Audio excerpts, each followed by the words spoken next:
राजनीति में उतार चढ़ाव तो होते रहता है। अभी इंडी लाइंस का बैठक हुआ है दिल्ली में।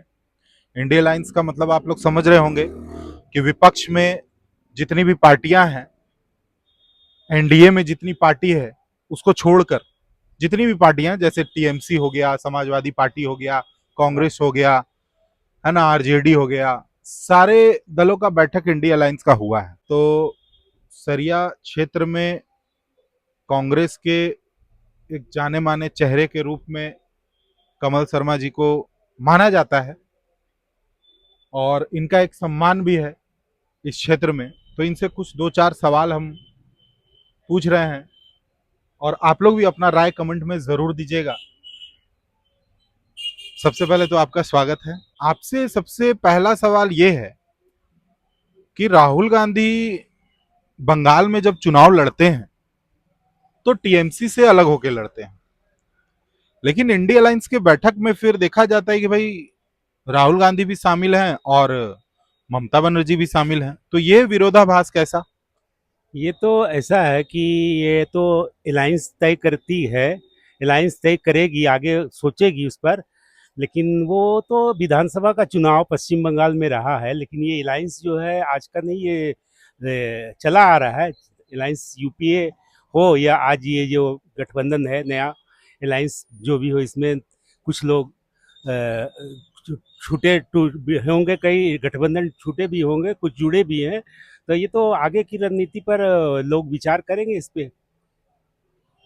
अच्छा, राहुल गांधी और कांग्रेस, कई बार ऐसा लगता है कि भाई राहुल गांधी अलग हैं और कांग्रेस अलग है।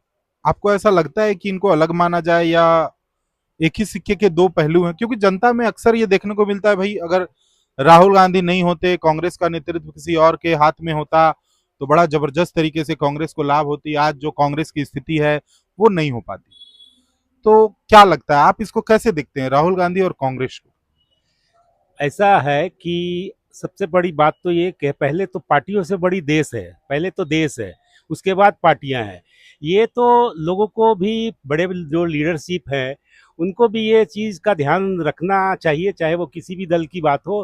राष्ट्र बड़ा है, देश बड़ा, फिर पार्टियां हैं। पार्टियां तो ऐसे ही बनेगी, बिखरेगी, टूटेगी, ये सब चलता रहेगा, लेकिन देश बड़ा है। इस पर लोगों को गंभीरता से मतलब ये बात रखनी चाहिए, और ऐसा कोई बयानबाजी नहीं हो जिससे कि लोग आहत हो और या देश का सम्मान, गरिमा मतलब किसी की बयानबाजी से गिरता हो।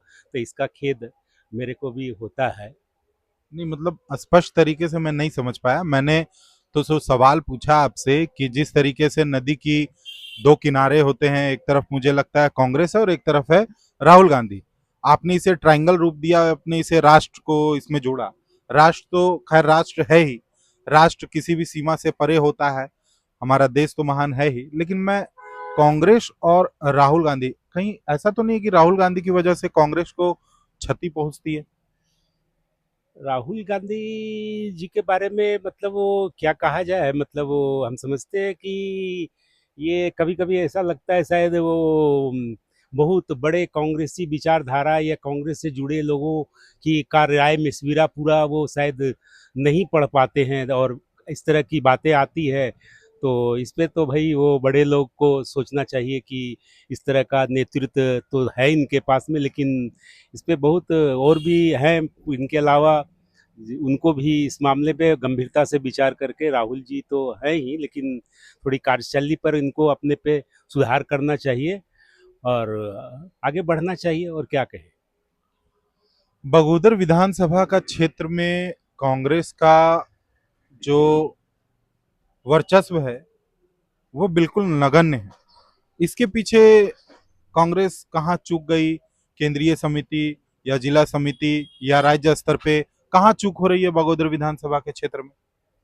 विशेषकर लगभग 80-85 के दरमियान कांग्रेस का यहाँ भी विधायक रहे हैं, तिलकधारी बाबू आए थे निर्दलीय, बाकी बाद में वो कांग्रेसी रहे, और कांग्रेस के कि यहाँ पर पहले से भी मतलब वो लोग रहे हैं, कांग्रेसी विचारधारा के लोग रहे हैं, लेकिन कभी-कभी ये गठबंधन जो हो जाता है, इस कारण से बगोदर विधानसभा मतलब वो गठबंधन के हिस्से में चला जाता रहा है, इसीलिए यहाँ वो बिखराव सा दिखता है। लेकिन ऐसे लोकसभा के चुनाव में भी कहीं-कहीं कांग्रेस का प्रदर्शन हुआ है और हमारे सांसद भी हुए हैं। तो ये तो भैया वो गठबंधन की बात है, तो उसमें मैं क्या कह सकता हूँ। 2027 में यूपी में चुनाव है। ऐसे में कयास लगाया जा रहा है कि यूपी में तो सबसे बड़ी पार्टी समाजवादी पार्टी है, तो इंडिया अलायंस में क्या गणित बैठेगा साथ में कांग्रेस पार्टी, मतलब कि अखिलेश यादव जी का वहां पे अपना एक वर्चस्व है। उम्मीद लगाया जा रहा है इस बार सीटें भी बढ़ेंगी।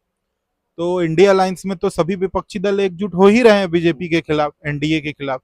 क्या लगता है यूपी में क्या कुछ, जैसे बंगाल में टीएमसी के साथ नहीं बन पाता है, एमपी में वही स्थिति देखने को मिलती है, राजस्थान में वही स्थिति देखने को मिलती है कि कांग्रेस जो है विपक्षी पार्टी अन्य विपक्षी पार्टियों से जब विधानसभा का चुनाव होता है तो एक नहीं हो पाती है, और जब लोकसभा की बात आती है तो वहां पे कांग्रेस को लॉस हो जाता है, कांग्रेस को खुद ये महसूस होता है। खैर, आप हमें बताएं कि कांग्रेस में वर्तमान में तात्कालिक 3-4 सुधार क्या ऐसी करनी चाहिए जो बहुत ही ज्यादा जरूरी है। हाँ, कांग्रेस को फिलहाल अभी जो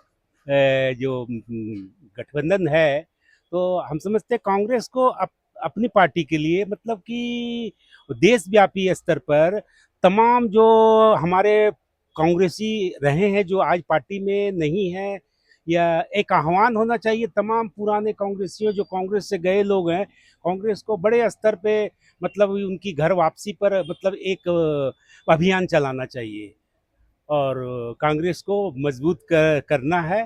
तो ये आह्वान होना चाहिए तमाम प्रदेश हो, केंद्र शासित प्रदेश हो, देश में तमाम कांग्रेसी जो आज नाराज हैं या दूसरे दलों में या कहीं पर भी, उनका आह्वान होना चाहिए कि कांग्रेस में उनकी वापसी के लिए एक बड़ा अभियान कांग्रेस को करना चाहिए। आपको क्या लगता है कि राहुल गांधी में वो क्षमता है कि वो मोदी बनाम राहुल गांधी हो सकता है, या मोदी जी के विरोध में राहुल गांधी को सामने आप देखते हैं, क्या वो टिक पाएंगे, ऐसा लगता है? विशेषकर मैं मोदी जी वर्सेस कांग्रेस की बात करूंगा और जो गठबंधन है उनकी बात करूंगा। विशेषकर राहुल जी के बारे में मतलब मोदी जी से कंपेयर करने की मतलब वो मैं उस पर कुछ अभी कहना नहीं चाहता हूँ, लेकिन कांग्रेस फेस करेगी, मजबूती से चुनाव लड़े और आने वाले 29 के चुनाव में मजबूती से खड़ी हो, तमाम गठबंधन हो या कांग्रेस अपनी से भी तमाम गए कांग्रेसियों की वापसी हो और जम लड़े फेस करे, तो शायद ऐसा प्रदर्शन दे सकती है। चलिए, फिलहाल तो कांग्रेस झारखंड में अपनी स्थिति बेहतर बनाए हुए है, कर्नाटक में भी स्थिति ठीक है। कांग्रेस की स्थिति पूरे देश में अगर देखा जाए अच्छी स्थिति है, विपक्ष के रूप में मजबूती से खड़े हैं। देखना यह होगा कि 29 के चुनाव में क्या होता है। बाकी अभी वर्तमान में यूपी का 27 में चुनाव है, वहां पे कांग्रेस क्या करती है ये देखना काबिले तारीफ होगा। धन्यवाद।